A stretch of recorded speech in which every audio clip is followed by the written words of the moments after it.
Hello, कैसे हैं आप सभी। आप सबका स्वागत है एक बार फिर से। और जैसा आप सभी जानते हैं अपनी इम्पोर्टेंट क्वेश्चन सीरीज चल रही है और उसमें चल रहा है चैप्टर आपका 4। उसी में हम आगे बात करेंगे। और अपना चल रहा था सेक्शन बी और बी में हमने क्वेश्चन कवर कर लिए थे 5। आज करेंगे क्वेश्चन नंबर 6 से स्टार्ट। तो बिना टाइम वेस्ट किए करते हैं आज का वीडियो स्टार्ट। तो चलिए देखते हैं क्वेश्चन नंबर 6। अब देखिए 6 से आगे काफी क्वेश्चन है, 5-7 क्वेश्चन आपके जो कंटिन्यू हैं, ये प्रूव वाले क्वेश्चंस हैं। पहले इस पैटर्न पे बोर्ड 4 या 5 नंबर के अंदर पूछता था। इस बार इन क्वेश्चंस को 2 नंबर में कर दिया बोर्ड ने। किसमें कर दिया है? 2 नंबर में कर दिया, क्योंकि सेक्शन बी से 2 नंबर का ही आएगा आपका मैक्सिमम क्वेश्चन। तो यहाँ पे आपको फिर ज्यादा लेंथी कैलकुलेशन वाले क्वेश्चंस को थोड़ा सा आप चाहें तो इग्नोर कर सकते हैं। मीडियम कैलकुलेशन तक के क्वेश्चंस आपको कवर करने हैं और वो मैं लगभग आपको कवर करवा दूंगा यहाँ पे, जो जो इस पैटर्न के अकॉर्डिंग बनते हैं उससे आप एक आइडिया अपना कर लेंगे। तो देखिए आपके पास क्वेश्चन स्क्रीन पे होगा और आपको एक डिटरमिनेंट है a minus B, B minus C, C minus A, B minus C, C minus A minus B, C minus A minus B और बी माइनस सी। इसके इक्वल क्या प्रूव करना है? 0 आपको प्रूव करके दिखाना है। तो मैंने यहाँ पे केवल एलएचएस साइड लिखी है डायरेक्ट, ठीक है ना। हर क्वेश्चन में क्या लिखेंगे? LHS side. क्वेश्चन आपके पास रहेगा, आरएचएस साइड भी आपको दिखेगी, ठीक है। तो ये इस टाइप के जो क्वेश्चंस हैं इनको कैसे करना है, काफी स्टूडेंट इसमें कंफ्यूज रहते हैं। ऑपरेशन अप्लाई करने में उनको प्रॉब्लम होती है, या बहुत सारों को ये पता नहीं लगता है कि कौन से ऑपरेशन हम लगाएं। काफी को ये दिक्कत रहती है कि पता ही नहीं चलता कि कौन सा ऑपरेशन लगाएं। तो आपको 2-3 बातों का ध्यान रखना है, उसके बाद आपको लगभग एक आइडिया हो जाएगा रफली कि मुझे कौन से ऑपरेशन अप्लाई करने चाहिए। तो क्वेश्चन जैसा भी है आपका, सबसे पहला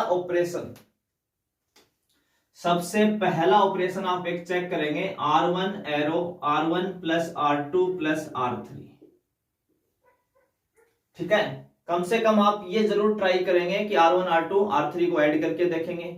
अगर ऐसा करने पे, ये ऑपरेशन अप्लाई करने पे अगर आपको सेम वैल्यू मिल जाती है, सेम वैल्यू, तो ये समझ लेना आपका क्वेश्चन कंप्लीट हो गया है। सॉल्यूशन बहुत इजी आगे होने वाला है। अगर R1 वाला पैटर्न काम नहीं करे तो दूसरा आप C1 पे अप्लाई करेंगे, C1 plus C2 plus C3, आप ये ट्राई करेंगे, ये भी काम कर सकता है।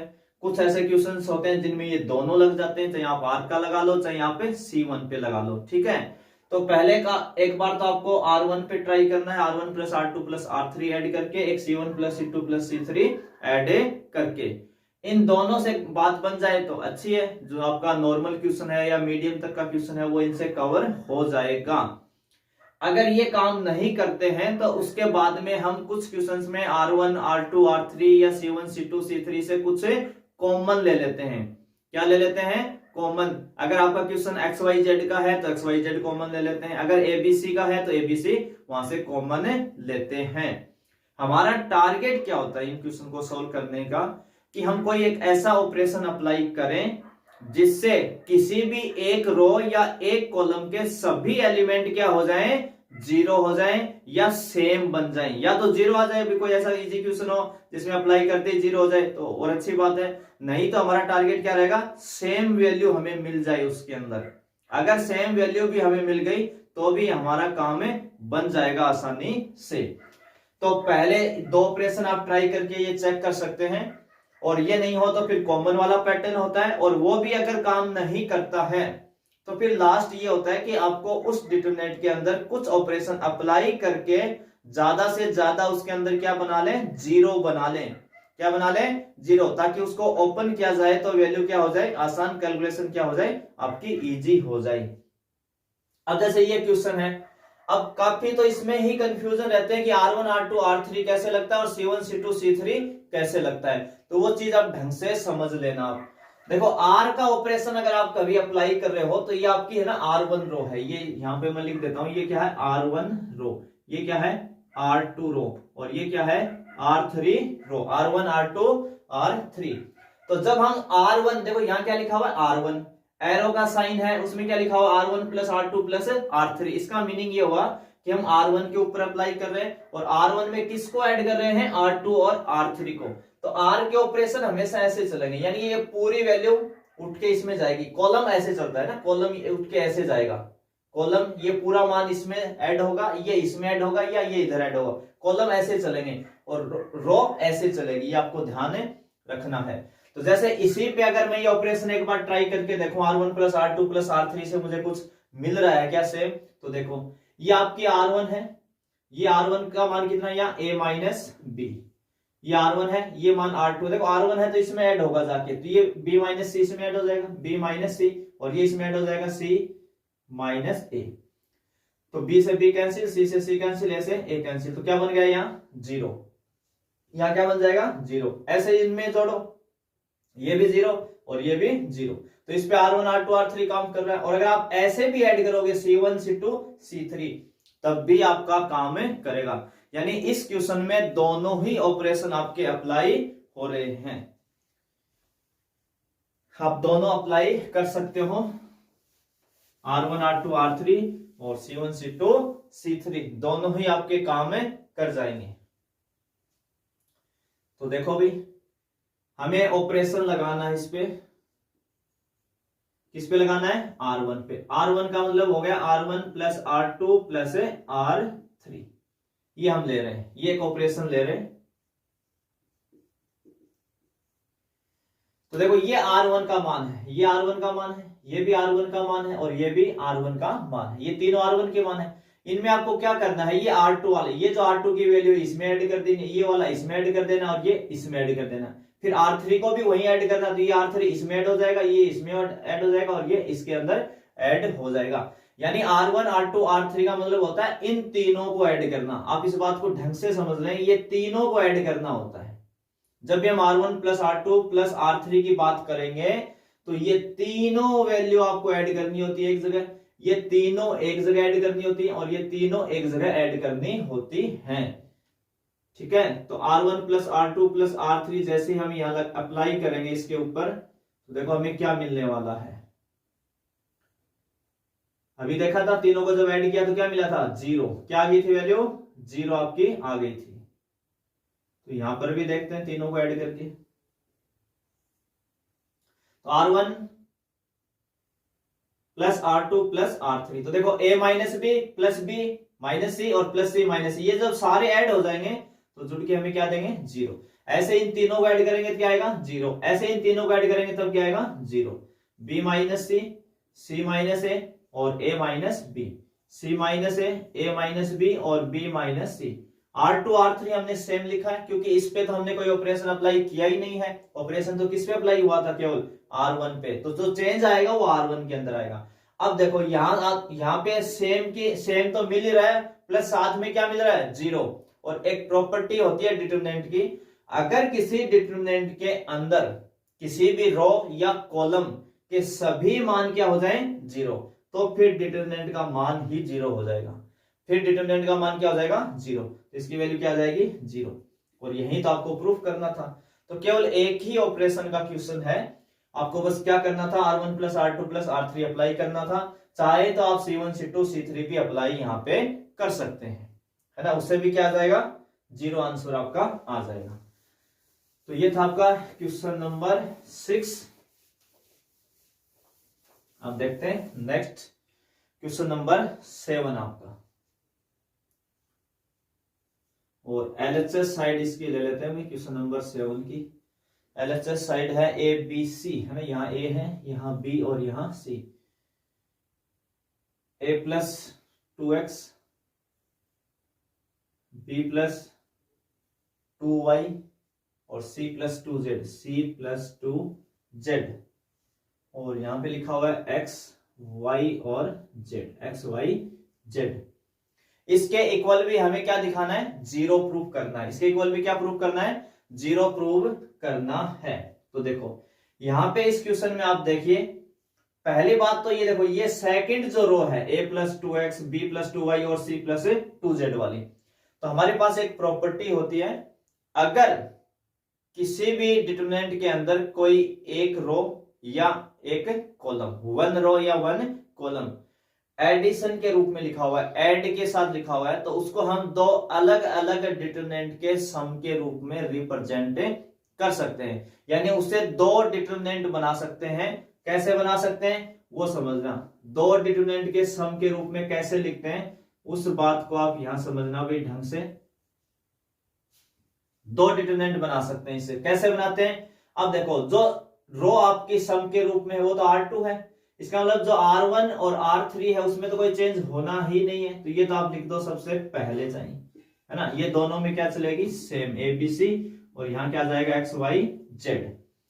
अब जो ये आपकी R2 रो है ये वाली, इसका जो फर्स्ट एलिमेंट है वो फर्स्ट में भर देंगे, फर्स्ट एलिमेंट फर्स्ट डिटरमिनेंट में, सेकंड में, तो 2x 2y और 2z क्या जाएगा, 2x 2y और 2z। अब देखो एक डिटरमिनेंट की और प्रॉपर्टी होती है, अगर किसी भी डिटरमिनेंट के अंदर 2 रो या 2 कॉलम इक्वल हो जाए तो डिटरमिनेंट का मान क्या हो जाएगा, 0। तो देखो ABC, तो ये क्या हो जाएगा यहाँ पे 0, प्लस यहां से हम 2 कॉमन ले लें, क्या ले लें 2 को कॉमन, या रेशियो इक्वल है तब भी हम चाहें तो डायरेक्ट 0 बोल सकते हैं, ऐसी कोई दिक्कत नहीं है, फिर भी हम 2 कॉमन लेके एक स्टेप दिखा दें, तो यह क्या हो जाएगा ABC XYZ और XYZ। तो देखो इसके अंदर भी ये दोनों को सेम हो गया XYZ, तो इसका मान भी कितना हो जाएगा 0, तो टोटल ये क्या आ जाएगा 0। यही आपका क्या है RHS है। तो इसको आपको यहां से बस ब्रेक करवाना है, 2 डिटरमिनेंट के सम के रूप में इसको लिखना है। ये कब लिखना है, जब भी लिखें आप जब कोई एक रो या एक कॉलम ऐसे सम के रूप में आया हुआ हो आपके पास, तभी यूज करेंगे। अगर तीनों रो तीनों कॉलम आ रहे हैं तब हम नहीं करेंगे, उसमें तो बहुत सारी डिटरमिनेंट बन जाएंगी, तो वहां आपको ऐसा यूज नहीं करना, केवल एक रो या एक कॉलम है तभी हम ऐसा करते हैं, बाकी कुछ क्वेश्चन पे ऊपर डिपेंड भी करता है। तो इसमें ये वाला रास्ता जो है वो आपका इजी है। तो यहां पे आप लिख सकते हैं टेकिंग कॉमन 2 फ्रॉम R2, है ना, एक स्टेप बढ़ाना चाहिए और डायरेक्ट दिखा देंगे तो चल जाएगा, ऐसी कोई दिक्कत नहीं है। तो ये था आपका क्वेश्चन नंबर 7। अब देखते हैं नेक्स्ट क्वेश्चन, क्वेश्चन नंबर 8।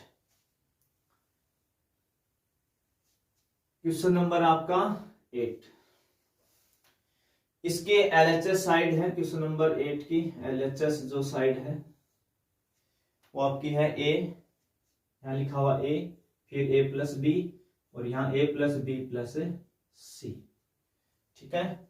उसके बाद में 2A है यहाँ पे, और यहाँ पे लिखा हुआ है 3A, 2A और 3A, 3A plus 2B, 3A plus 2B, 6A plus 3B, 6A plus 3B, 4A plus 3B, 4A plus 3B plus 2C, 10A plus 6B plus 3C, 6B plus 3C। ये LHS side है, और equal में हमें क्या दिखाना है इसके अंदर, A की क्यूब। क्या प्रूव करके दिखाना है, A की क्यूब हमें प्रूव करके दिखाना है। तो देखो इस क्वेश्चन में अगर हम R1 R2 R3 करते हैं, यानी इन तीनों को एक जगह ऐड करते हैं, तो कितना हो जाएगा 3 प्लस 2 5 और एक ये 6A हो जाएगा। ऐसे इनको ऐड करेंगे तो 6A तो नहीं आना है क्योंकि इसके अंदर B आया हुआ, और इन तीनों को ऐड करेंगे तो ये B और C, यानी R1 R2 R3 काम नहीं करेगा। वो पैटर्न आपको थोड़ी सी आपकी प्रैक्टिस होगी तो देख के ही आइडिया हो जाएगा कि हाँ मुझे R1 R2 R3 लेना चाहिए क्या, क्योंकि वहां पैटर्न कोई साइक्लिक ऑर्डर में चल रहा होगा आपका ज्यादातर। और ऐसे ही C1 C2 C3 यानी इनको इधर ऐड करते हैं एक जगह लाके, ये और ये तीनों एक जगह ऐड करते हैं ऐसे, तब भी सेम वैल्यू हमें नहीं मिलने वाली है, ठीक है। तो फिर दोनों अपने ऑपरेशन फेल है यहाँ पे, ना तो R1 plus R2 plus R3 काम कर रहा, ना C1 plus C2 plus C3 काम कर रहा, ना कुछ यहाँ से कॉमन उठा। देखो इन तीनों में से एक कॉमन नहीं है, जबरदस्ती कॉमन ले लें वो तो एक अलग इश्यू है, बाकी सीधा सीधा एक कॉमन नहीं है कहीं भी, B C ऐसे कॉमन नहीं है।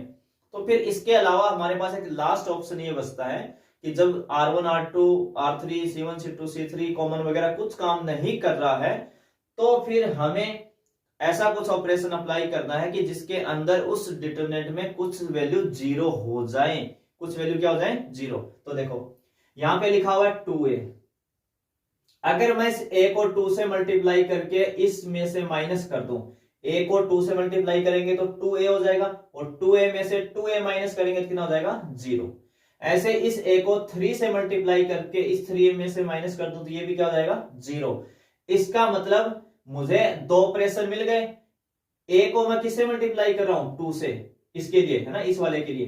तो मैंने किसको मल्टीप्लाई किया R1 को 2 से कर दिया है ना, a को जो मैं 2 से मल्टीप्लाई कर रहा हूं इसका मतलब R1 रो को 2 से मल्टीप्लाई कर रहा हूं, और किसके साथ ऑपरेट कर रहा हूं R2, क्योंकि किसमें से माइनस करना मुझे 2a में से, तो ये 2a किसके अंदर लिखा हुआ R2 में।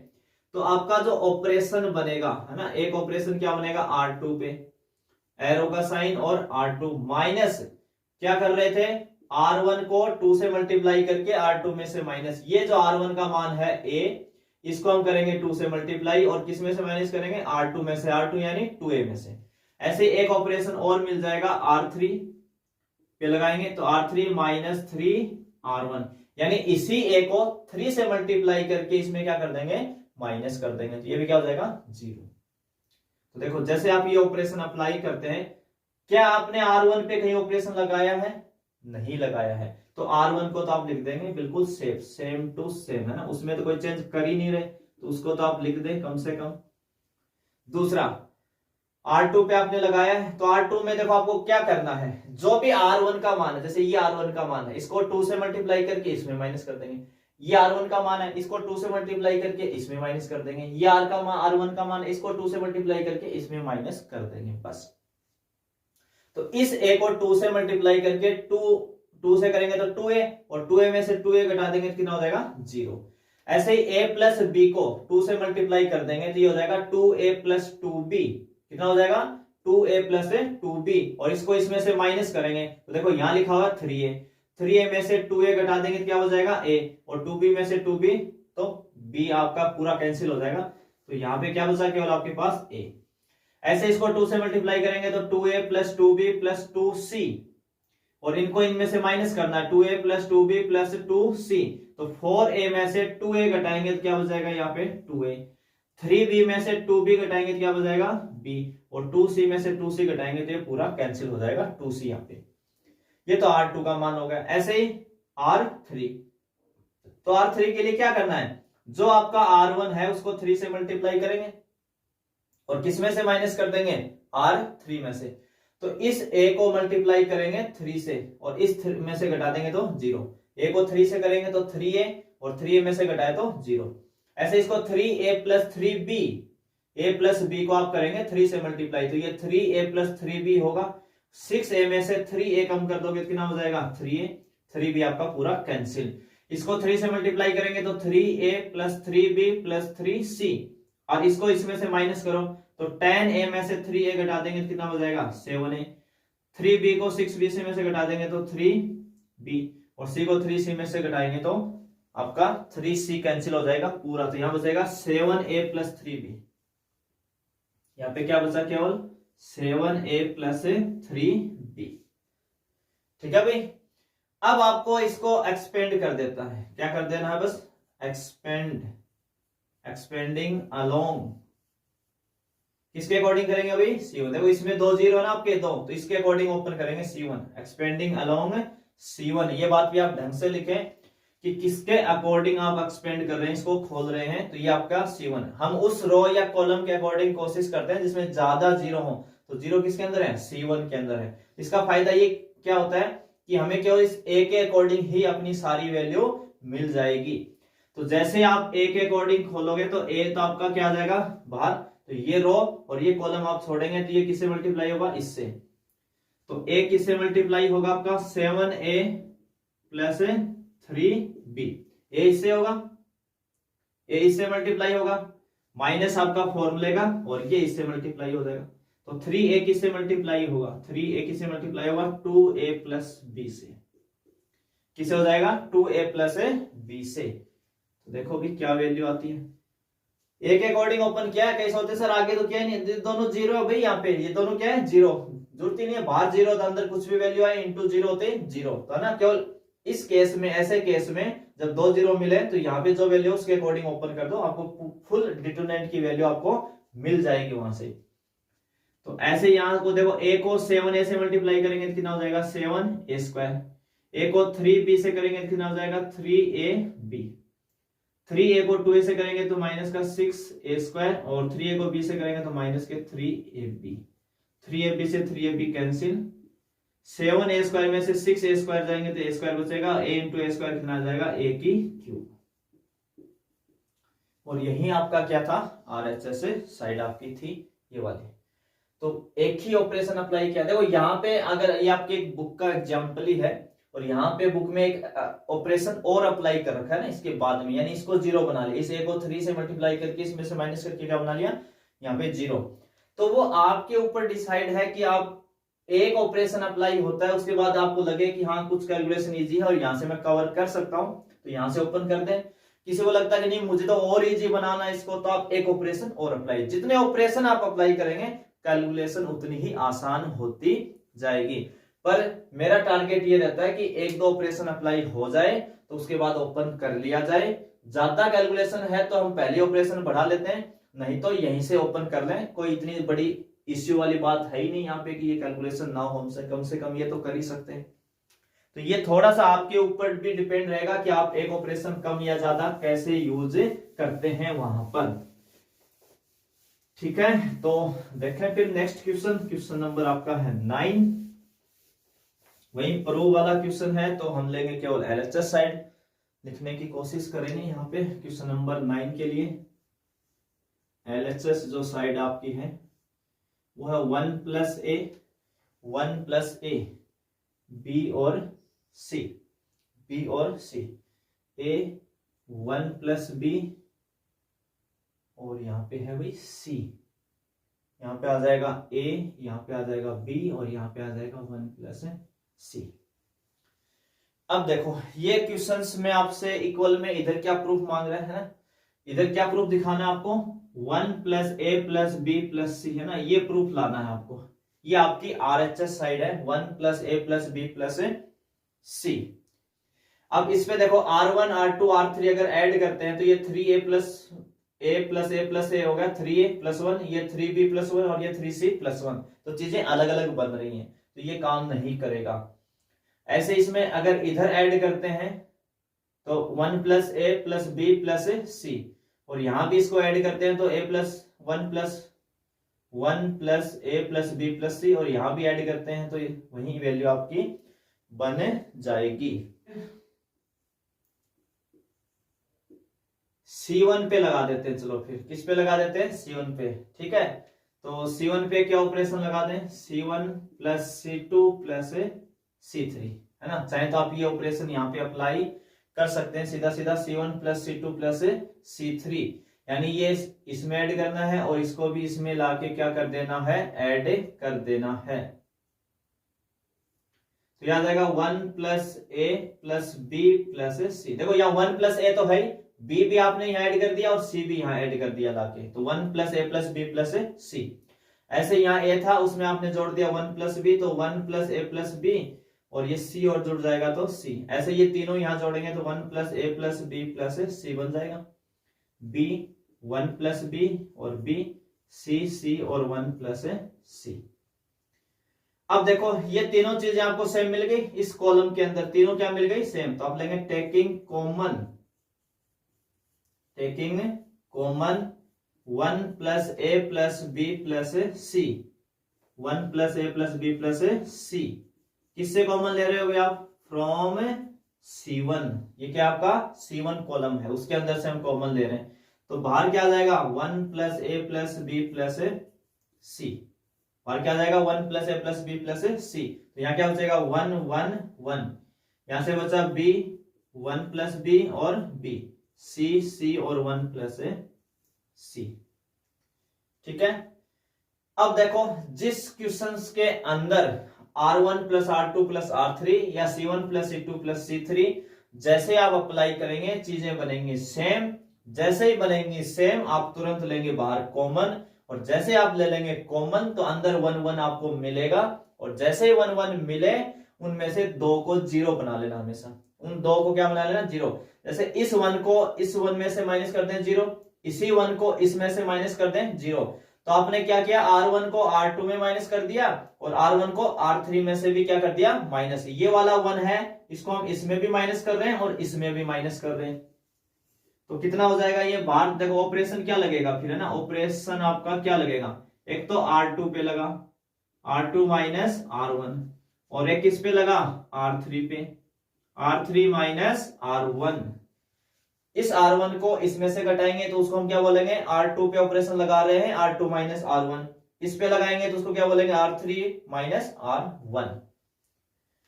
तो बाहर क्या वैल्यू चल रही थी, 1 plus A plus B plus सी। जैसे आपने ऑपरेशन लगाया तो R1 पे, तो देखो R1 पे तो हमने कहीं लगाया नहीं ऑपरेशन, तो R2 पे है और R3 पे है। तो R1 तो आपकी है सेफ, तो यहां लिख दे 1, यहां लिख दे B और यहां लिख दे C। अब इस R1 को इसमें से माइनस करना, तो जैसे आप यहां इस 1 को इस 1 में से माइनस करेंगे तो कितना हो जाएगा, 0। इस B को इसमें से माइनस करेंगे 1 प्लस B में, तो B से B कैंसिल हो जाएगा, तो क्या हो जाएगा यहाँ पे 1। इस C को इस C में से माइनस करेंगे तो यहाँ क्या हो जाएगा 0। ऐसे इस 1 को R3 माइनस R1 लगाएंगे, तो इस 1 को इस 1 में से माइनस करोगे तो यहाँ क्या हो जाएगा 0। इस B को इस B में से करोगे तो क्या हो जाएगा 0, और इस C को इसमें से करोगे तो क्या हो जाएगा यहाँ 1, C से C कैंसिल हो जाएगा 1, और इसको आप एक्सपेंड कर देंगे, क्या कर देंगे, एक्सपेंडिंग अलोंग C1। देखो इसके अकॉर्डिंग हम इसको ओपन करेंगे, एक्सपेंडिंग अलोंग C1। तो बार है 1 plus A plus B plus सी आपका पहले से, यहां 1 के अकॉर्डिंग ओपन करेंगे तो आप ये रो और ये कॉलम छोड़ देंगे, ये कॉलम और ये रो, तो ये 1 से मल्टीप्लाई होगा और ये 0 0। तो 1 माइनस 0 यानी 1, 1 को 1 से करेंगे 1 और 1 को इससे करेंगे तो क्या जाएगा 1 plus A plus B plus C, और यही आपका क्या है RHS है। LHS साइड ले लेते हैं इसकी भी। और जो क्वेश्चन हमने अभी लास्ट किया है 9 का, वो बोर्ड में आया हुआ है 2019 के अंदर, ठीक है भाई। तो वो आपको स्क्रीन पे जब क्वेश्चन आता है तो उस टाइम दिख जाता है, अगर मैं कई बार भूल भी जाऊं तो आप स्क्रीन पे जो क्वेश्चन आता है उसके साथ जरूर चेक कर लें कि बोर्ड में आया हुआ है या नहीं आया हुआ है। तो 10 का आपका x प्लस 4 2x और 2x, यहाँ पे है 2x, यहाँ पे है x प्लस 4 और यहाँ पे भी है 2x, यहाँ पे मिलेगा 2x आपको, यहाँ भी 2x और यहाँ पे आ जाएगा x प्लस 4, x प्लस 4। अब देखो इसमें इसके बराबर हमें कुछ प्रूफ करके दिखाना है। 5x plus 4 into 4 minus x का होल स्क्वायर, है ना, ये वाला प्रूफ लाना है आपको। तो सबसे पहले कौन सा ऑपरेशन, हम वही अपना ट्राई करेंगे, R1 plus R2 plus R3, ये यहां पे अप्लाई हो जाएगा ना, R1 plus R2 plus R3, ये ऑपरेशन हम ले लेंगे R1 के ऊपर। अब देखो ये काम करेगा कि नहीं करेगा, इस चीज को अभी चेक कर लो। यहाँ पे लिखा हो x प्लस 4, यहाँ 2x और यहाँ 2x, तो R1 R2 R3 का मतलब है इन तीनों को ऐसे ऐड करना, ऐसे ऐड करना। तो 2x प्लस 2x हो गया 4x और ये x हो गया 5x और प्लस 4 है, तो यानी इन तीनों को ऐड करते क्या बनेगा 5x प्लस 4। और देखो ऐसा कुछ प्रूफ में आ रहा है अपना, मतलब पक्का काम करेगा। ऐसे इनको देखो 2x प्लस 2x कितना हो गया 4x plus x 5x plus 4 यानी 5x plus 4, 2x 2x 4x plus x 5x plus 4, यानी तीनों जब ऐड हो रहे हैं तो क्या दे रहे हैं 5x प्लस 4। वो चीजें एक तो प्रूफ में आ रही हैं, ठीक है ना। जब हम ये R1 R2 R3 या C1 C2 C3 अप्लाई करते हैं और जैसे उससे जो वैल्यू बनती है अगर वो आपको RHS साइड में मिल रही है तो मतलब 100% उसके ऊपर एक मोहर लग गई, आपकी ठप्पा लग गया कि ये तो पक्का काम करने वाला है। बाकी हमें अगर सेम वैल्यू भी मिल रही है, भले ही RHS वाला मान नहीं शो हो रहा है उसके अंदर, और हमें ये ऑपरेशन अप्लाई करने पे कुछ सेम आ जाता है, तब भी हमारा क्वेश्चन बनेगा, उसमें भी कोई दिक्कत वाली बात नहीं है। सेम से हमारा आगे कैलकुलेशन इजी हो जाती है हमारे लिए। फिर तो आप ये ऑपरेशन जब अप्लाई करेंगे तो ये सब यहाँ ऐड कर देंगे इसके अंदर, तो 2x प्लस 2x और x यानी 5x प्लस 4 यहाँ बन जाएगा R1 की जगह 5x प्लस 4। ये तीनों ऐड होके यहाँ भी क्या बन जाएंगे 5x प्लस 4, ये तीनों ऐड होके यहाँ भी क्या बन जाएंगे 5x plus 4। R1 R2 R3 का मतलब ये वाला मान, ये वाला और ये तीनों एक जगह जोड़ने और R1 की जगह लिखने होते हैं। ऐसे ये तीनों जोड़ के R1 की जगह लिख दो, ऐसे ये तीनों जोड़ के R1 की जगह लिख दो, तो क्या बनेगा 5x प्लस 4। इनमें तो कोई चेंज किया ही नहीं, तो ये तो रहेंगे आपके सेम भाई, इसमें कोई चेंजिंग हमने नहीं किया है, तो ये क्या रहने वाले हैं, सेम। अब यहां से देखो R1 के अंदर ये कॉमन ले लेंगे, तो टेकिंग कॉमन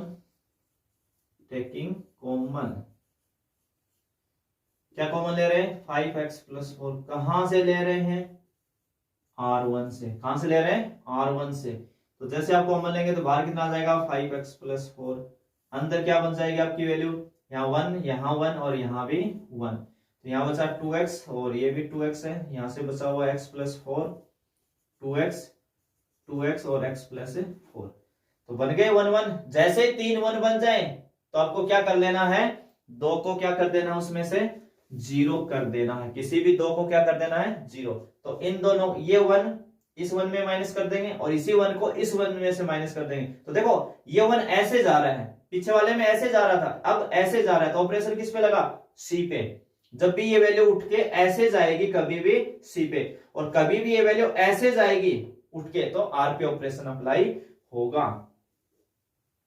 तो ऑपरेशन किस पे लगा फिर, तो ये एक तो हम लगाएंगे C2 पे, C2 माइनस C1, और एक लगाएंगे C3 पे, C3 माइनस C1। मेरे सभी क्वेश्चन में ऑपरेशन सेम रहेंगे, पैटर्न सेम ही चलेगा, एक बार में जैसे लगा रहे हैं सभी में उसी हिसाब से, जैसे 1 1 बने 2 को 0, इधर 1 1 बने इन 2 को 0, ये फिक्स पैटर्न आपका हर क्वेश्चन के अंदर बस। तो बाहर क्या बचा हुआ है, एक तो 5x+4 बचा हुआ है, 5x+4। अब देखो ये आपका C1, ये पूरी वैल्यू क्या है, C1 है, इस C1 को इस C2, ये क्या है C2, ये है C1, ये है C2, और ये वाली वैल्यू क्या है C3। तो इस C1 को इसमें से माइनस करना है, तो ये 1 इस 1 में से माइनस होगा तो क्या बचेगा यहाँ, अच्छा तो C1 पे तो कोई ऑपरेशन नहीं लगा रहे ना हम, C1 तो आपका क्या सेफ है, इस पे कोई ऑपरेशन लगा ही नहीं रहे, तो पहले है ना C1 को ही लिख देता हूं एक बार यहाँ पे। अब इस 1 को इस 1 में से माइनस करेंगे तो 0, इस 2x को x+4 में से, x+4 में से 2x को माइनस करेंगे तो 4 आपका बच जाएगा, x में से 2x तो माइनस x, x में से 2x घटाएंगे तो माइनस x, यानी यहां क्या आ जाएगा, 4 माइनस x आ जाएगा। क्या आया यहाँ पे, 4 माइनस x। इस 2x को इस 2x में से माइनस करेंगे तो 0। अब ये तो C2 पे लग गया, अब C3 की बारी, तो इस 1 को इस 1 में से माइनस करेंगे तो यहाँ क्या आ जाएगा 0, इस 2x को इस 2x में से माइनस करेंगे तब भी क्या आ जाएगा 0, और 2x को x+4 में से माइनस करेंगे तो कितना हो जाएगा 4 माइनस x, सेम उसी पैटर्न से x+4 में से 2x को माइनस करेंगे तो क्या आ जाएगा 4 माइनस x। इसको आप कर देंगे एक्सपेंडिंग अलोंग, इस बार किसके, R1 के, देखो 2 0 ऐसे R1 के अकॉर्डिंग ओपन करेंगे, तो बाहर क्या लिखा हुआ आपके पास 5x+4 है, ये तो बाहर चलता रहेगा इनटू 1 है ना, इस 1 के अकॉर्डिंग करेंगे तो ये रो और ये कॉलम आप छोड़ेंगे, तो 4 माइनस x को 4 माइनस x से करेंगे तो क्या आ जाएगा 4 माइनस x का होल स्क्वायर माइनस 0, कितना आ जाएगा 0, ये वाला करेंगे तो 0, क्या बचा आपके पास मान 4x+4 इंटू 4 माइनस x का होल स्क्वायर, और यही हमारी कौन सी साइड है, RHS साइड है आपकी। ठीक है, तो इस टाइप का और भी क्वेश्चन है वो हम करेंगे नेक्स्ट वीडियो में, पैटर्न आपका सेम है, जिस क्वेश्चन में R1 R2 R3 C1 C2 C3 लग जाए वो समझ लेना आपका क्वेश्चन वहीं खत्म हो जाता है, सेम पैटर्न चलता, फिर सेम बनना, उसको कॉमन लाना, बाहर 3 1 1 बनेंगे उसमें से 2 को 0 करना और एक्सपेंड कर देना, इतने में आपका आंसर आ जाएगा हर क्वेश्चन के अंदर। ठीक है, तो नेक्स्ट वीडियो में फिर मिलते हैं कुछ नए क्वेश्चंस के साथ, तब तक आप सभी का धन्यवाद।